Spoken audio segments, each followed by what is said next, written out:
Welcome to the Face to Face. I'm your host, Genevieve Kyle-Lefebvre. The Face to Face is a bilingual series of video recorded here in Coquitlam. We acknowledge that the Coquitlam is located on the ancestral and unceded territory of the Coquitlam. We thank the Coquitlam people who continue to live on the lands and care for them along with the waters and all that is above and below. Today on the Face to Face, I am sitting with Yerika and Tom Shaw from the Paul's Place Community Kitchen. Welcome to the both of you. Hello, Genevieve. Hello. Hello, welcome. Well, thank you for coming. I know, Tom, you're a little bit nervous. I know, but it's okay. This is a conversation, and we are so happy to have you because we can share the beautiful work that you do with the Tri-Cities community.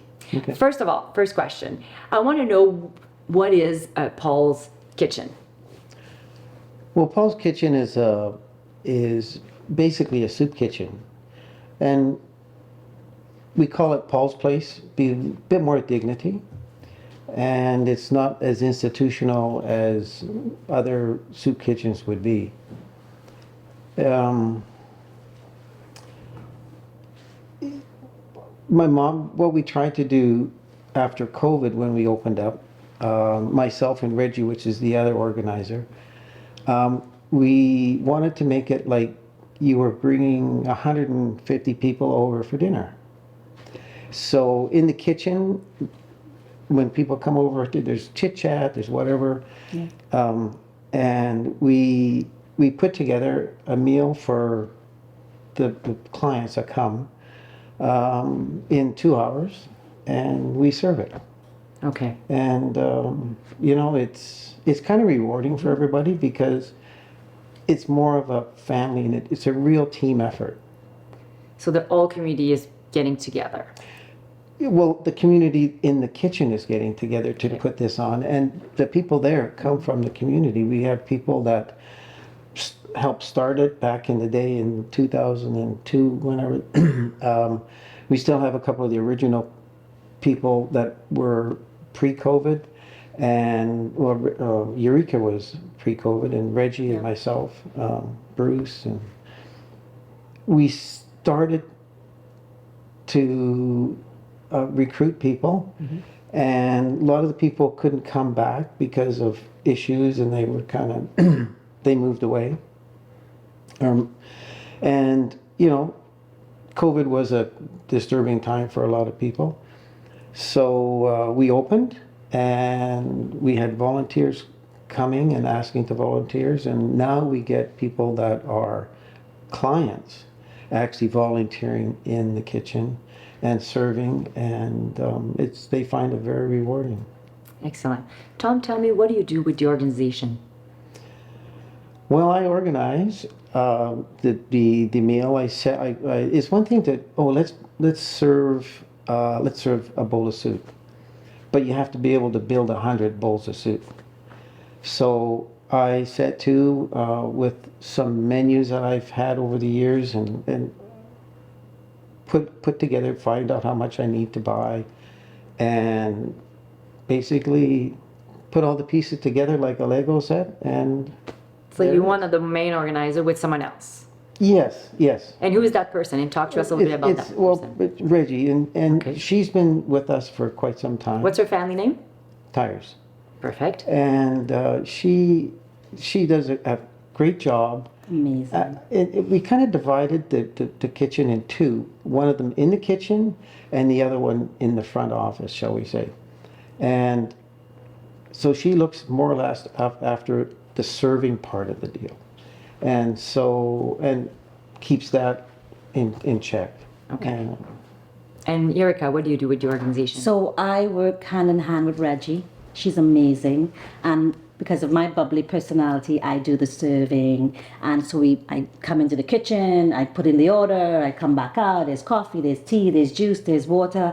And it really is, as Tom said, it's such a beautiful community. You're serving people from all over the world, all different types of adversity in their life, or even just things are just not going so right now, and families and kids, and it's just this very, very fulfilling, rewarding feeling, because they come every week looking for you. They're so appreciative, and these are just beautiful people from all over the world, including Canada, of course. Yes. So that's what I do. I do the serving and the fun, and when he says there's chitter chatter and fun in the background, you have no idea. There's so many laughs. Tom is Mr. Joke Guy. He always has a joke of the day, and it's just a real family. It's a real family. So much love, so much laughter, and just giving joy and serving the community. So that's all. I'm the serving part. You're the serving part. So you're one of the volunteer. I am absolutely one of the volunteers, and actually, within a week, I will be doing my own team. Okay, we'll talk about this later.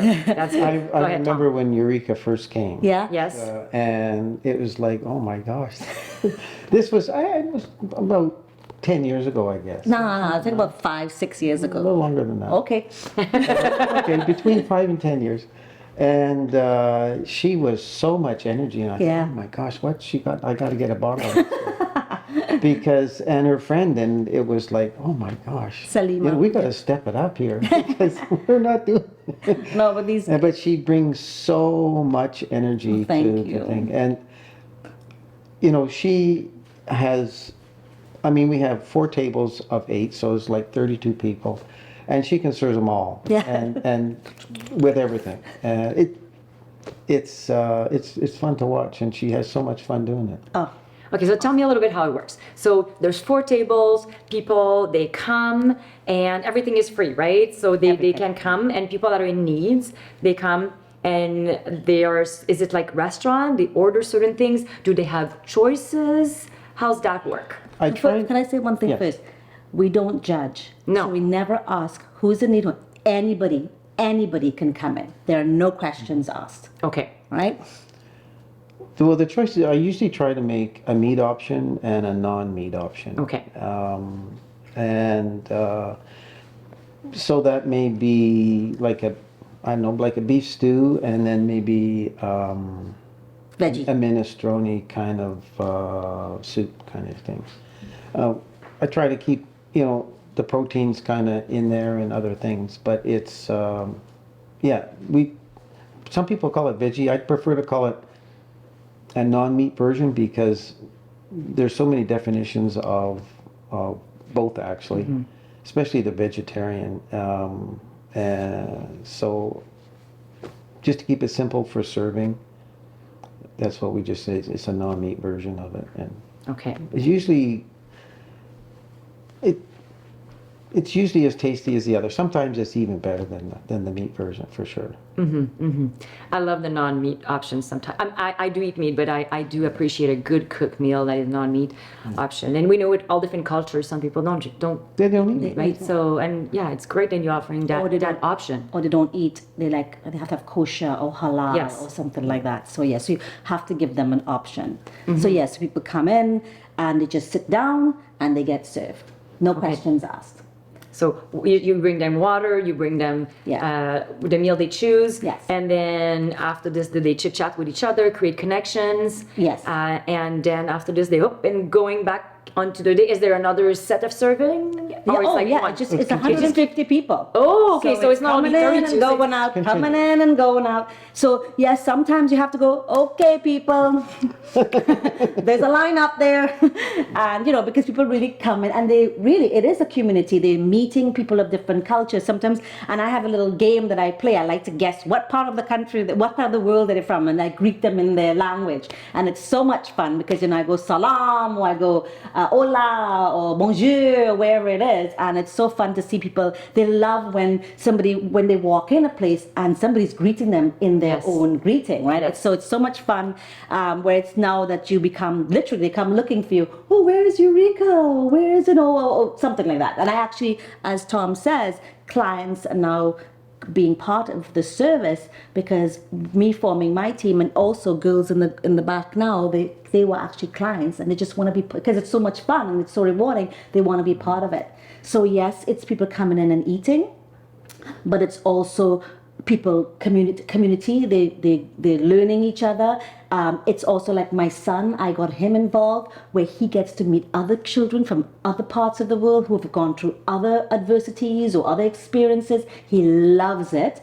And it's also where people from other parts of the world can form a community in a whole new country that they don't really know very well yet. So where you have certain communities, certain cultures can meet other people from their same culture and their same community to form their own community in this new country, Canada, that they've now come to. So it's a wonderful, wonderful family environment or unit.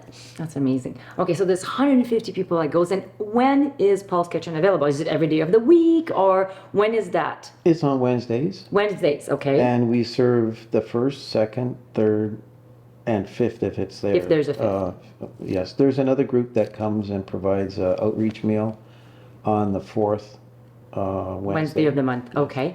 And where can we find you guys? We're at 2211 Prairie Avenue in Trinity United Church. And there's also a food bank every Wednesday that happens every Wednesday. So it's basically, food bank is in one area of the church and we're in a different area of the church. And most of our clients come from people going to the food bank. Okay. And so the it's not like they're walking down the street. We're just going to go to Paul's place. There's the destination is the food bank, but we have people come specifically to Paul's place because the food bank only offers to the same person every 2 weeks. Okay. So they'll come the other week as well. Okay, I see. So if we touch on again menus, do you guys do something like for fall or for Christmas? Is there a different team with different maybe celebrations, different cultures? Most of the time I'm kind of cost conscious about what we got, especially after COVID. The food prices have skyrocketed. Unbelievable. And you go to the store and you buy, a dozen cans of beans, and they used to be 99 cents, and now they're $1.99 kind of thing. So you have to buy them on sale, this kind of stuff. So my menu is kind of what I can get on sale that week. Having said that, in the summertime, we've been making chicken Caesar wraps with some fruit, piece of watermelon, cantaloupe, or something like that, and that's so we don't have to have the stove on. Yeah. So I buy pre-cooked chicken, and then we make our own. It's not so hot sauce. in the kitchen. Yes, We put our own special sauce on it. Is there a special Paul's Place community kitchen sauce? Well, I guess you could call it that. Yeah, okay. He's always It's a looking new to market spice there. up. He's like, Yerika, good. You're always looking to spice up his little dishes. Yeah, that's for sure. Yeah. And sometimes Go ahead. Sorry, I know sometimes if we kind of strapped, like he was out last week, a couple of weeks ago, and we just did like a grilled cheese sandwich, right? So the grilled cheese sandwich I go to when staffing is low, Yeah. or there's a shortage. Mostly staffing is low, and such as when it snowed. Reggie, myself, and I can't remember who else. There's like 3 or 4 of us there. And that's what we made. We just made grilled cheese sandwich, cup of coffee, bit of conversation, and everybody was kind of happy. But at Christmas time, I made like a turkey dinner. And one time I cooked some turkeys, but they took forever to cook in the oven, so I stopped cooking turkeys. Yeah, turkeys, we all know. I mean, it's can be not that tricky. bad to cook a turkey, but they just took forever in there. Anyways. We did cookies.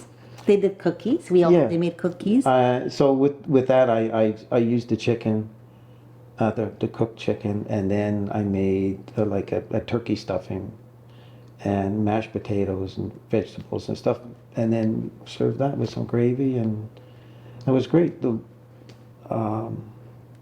So we try to bring a bit of festivities in it. Yeah. Have you guys encountered any challenges? Well, when we first opened after COVID was a big challenge. And we basically closed over COVID. We're all retired. We're all, our best before date is coming up soon. Oh, dear Lord. So we decided that, okay, we're going to have to step back, which we did. And and Reggie and I, before we opened, we had to do a lot of thinking of how we were going to serve, because we didn't know if it was going to be takeout or sit in, and how would that be comfortable? Is it going to be in a paper container, or is it going to be in a sandwich in a bag? How is that going to be? And we worked through a lot of that stuff. Plus, we had a different spot in the church to actually serve. So we spend a lot of time doing this, and my wife said, you know, this is a full-time job. I said, well, no, it's not. It's only 1 day a week. Well, no, it's a lot more than 1 day a week. But, and we're here today. And, you know, we've got, I won't use the word machine, but we've got something that works. And it's quite rewarding to all of us, you know, especially as whoever likes to cook. And I've got a couple people that actually like to cook, so they all do cooking as well as myself. And a lot of people that just like to serve. All they want to do is serve. I call them grandma, grandpa, but Paul and Susan, right? Paul and Susan, they come and they serve, and you know, they just love it. They just love it. The first time they came, I said, well, just come try it out. And, oh, can we come next week? Oh, okay. That's how it works. Can we come next week? I won't be there the next week because I have to do something, but I'll be there the next week after that. So they come continuously. And most of us do that. With the new shelter on Gordon Avenue, have you noticed a little bit more people coming to Paul's Community Kitchen?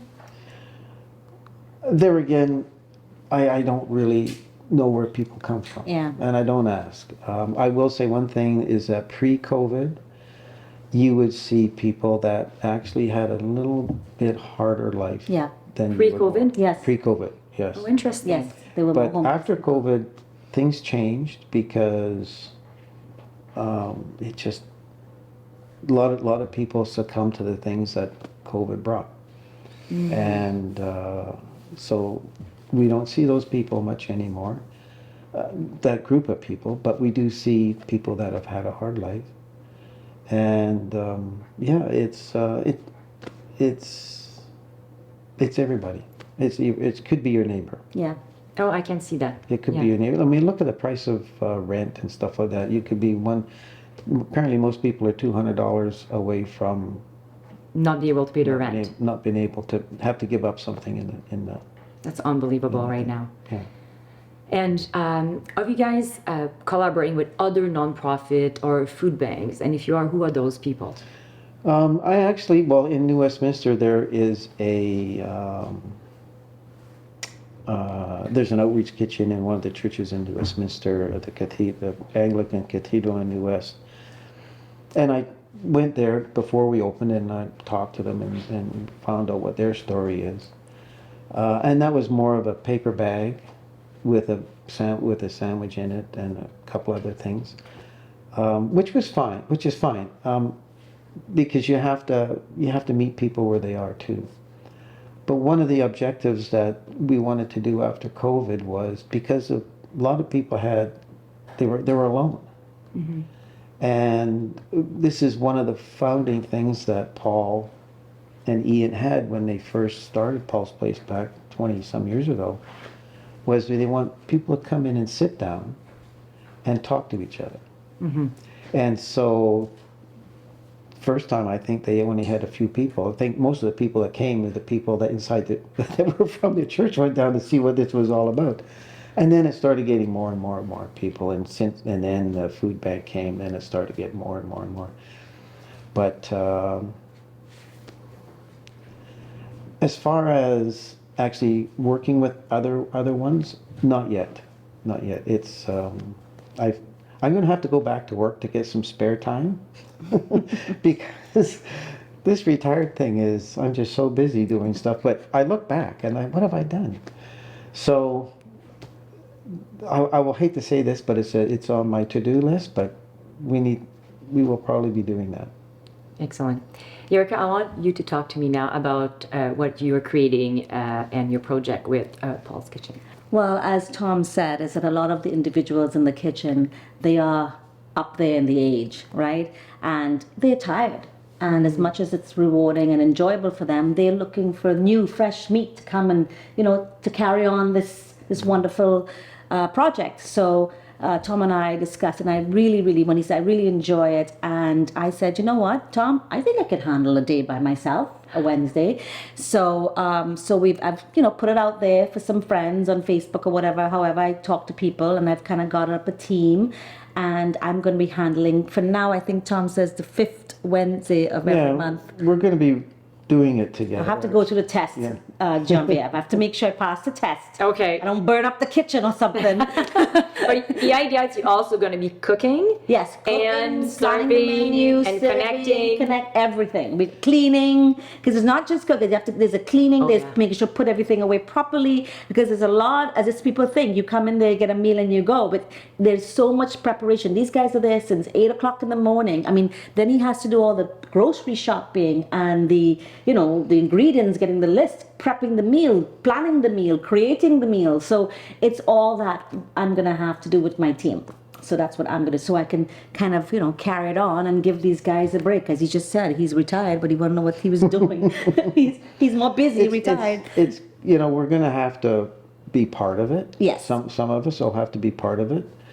But it's a way to like Yerika said, to give people that needed a rest. Yeah. Yes. And so you like the idea of the legacy. Well, yeah. I mean, there's a lot of stuff. There's a lot. I'm going to use the word stuff. There's a lot of things about where stuff is and what happens to if this isn't working or that's not working. That I've been there long enough that it's second nature to me, and you can't write this stuff down because you don't think of it. It's just second nature. So those are the kind of things, and I still need to make sure that that food handling is up it's to properly done, right? Up to what I would expect, because I'm kind of anal about that stuff. I actually have every once in a while. You could call them a safety meeting if this was in a workplace, but I have everybody around for a talk about carrying knives, washing their hands, dishwasher hygiene, and protocol, cooking meat and cutting stuff and all that sort of thing. So I'm still going to have to do that. Yes, I think it's very important.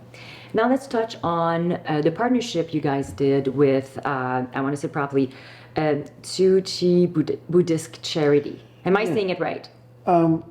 I think so. I think so. It's not, they actually do it on their own. Okay. They do a lot of outreach kitchens around the Lower Mainland, and they put still some of it's just delicious. And it's so Anita, I talk to her fairly often, or I'll go down and say hello, and just we're all part of the same story. That's amazing. So what's the future now for Paul's Kitchen? We touched a little bit with Yerika, that's trying to bring like new people, new volunteers. What's the future? And also we want to know how can the community, the Tri-Cities community, can help Paul's Community Kitchen? What is the future? Well, the object is to have no clients, because nobody would need to be there. But I don't think that's I don't think that's a realistic objective at this point in time. But yeah. And the answer to the question, I mean, how, other than volunteering, of course, if somebody wanted to be part of it, they could come down on a Wednesday and contact us. Of course, I think Tom will have some ways of contacting us. Yeah, you know what? It's just leave a message at a phone call or an email at either Trinity United Church in Port Coquitlam or St. Lawrence Anglican Church in Coquitlam. And then from there they'll contact me, and I'll contact people that have it's easier that way because I can't answer my phone all the time. And yeah, and we have a few volunteers that have come that way, and it's everyone counts.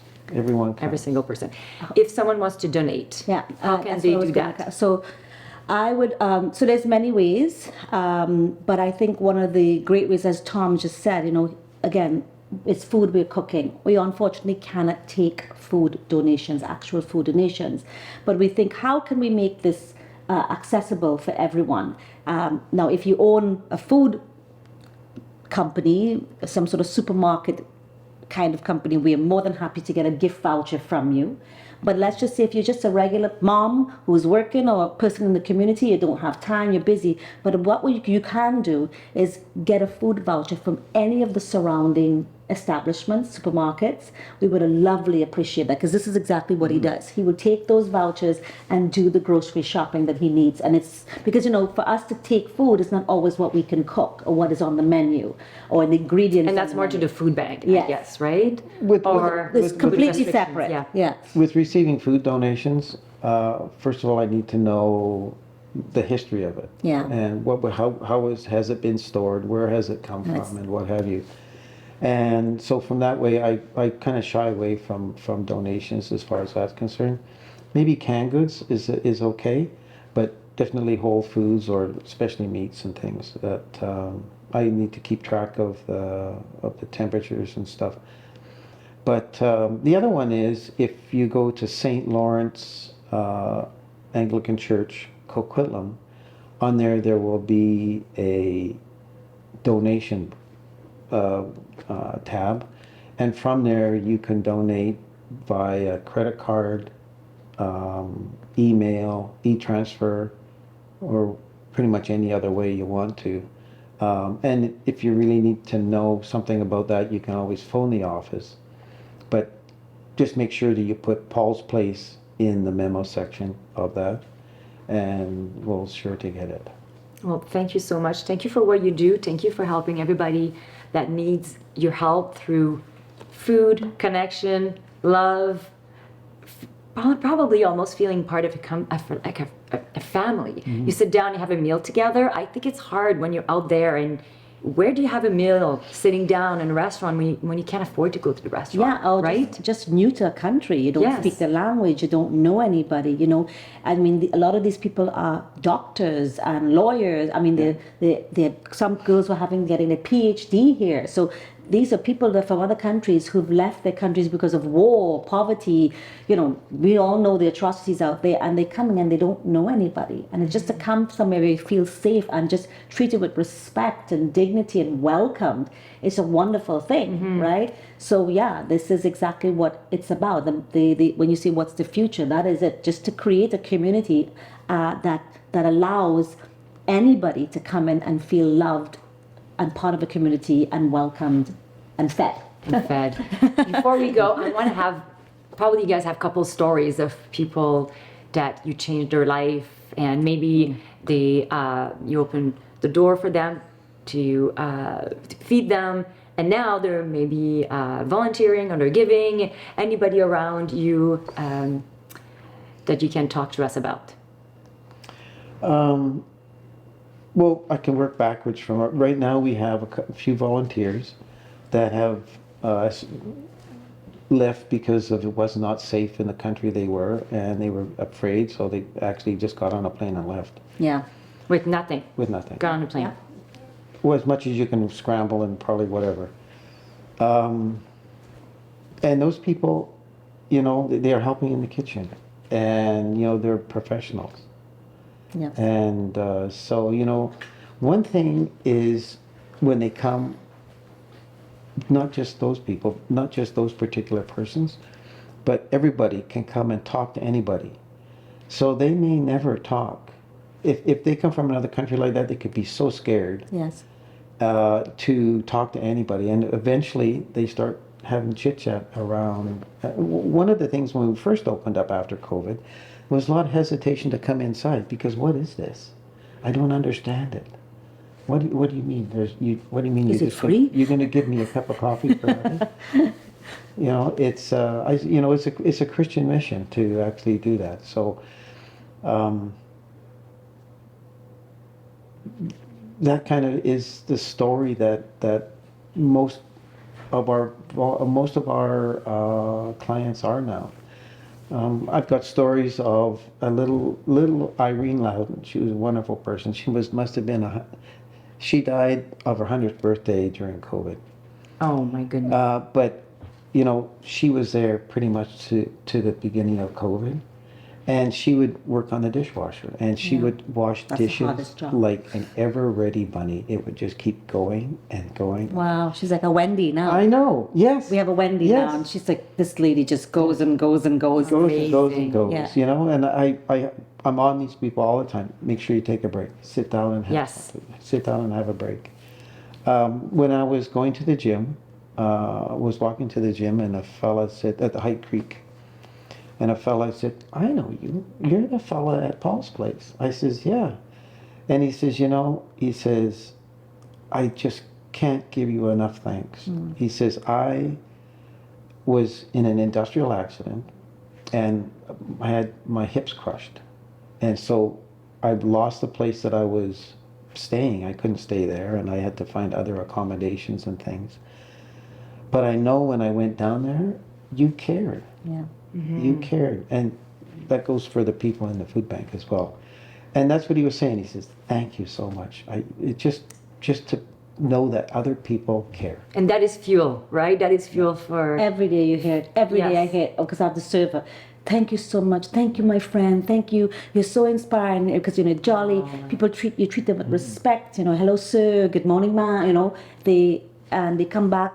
We have actually, remember, there was a girl from Iran, I think, and they just moved to the island, and she came to say goodbye, and she just wanted to know. She wanted my number. "When you come to my house, you can stay at my house for free," because you treat them with such respect. Yes. And of course, I would go in my neighborhood and get all my neighbors to donate whatever they can donate, and I come and give it away there, and they love Yes. it. Last week I had makeup and skincare, whatever, because my girlfriends were getting rid of all their stuff they didn't use, brand new things, and it was so much fun. So these people are just so grateful that they're treated with such respect. And this is part of the whole thing about we're having 150 people over for dinner. Yeah. That's a lot of people.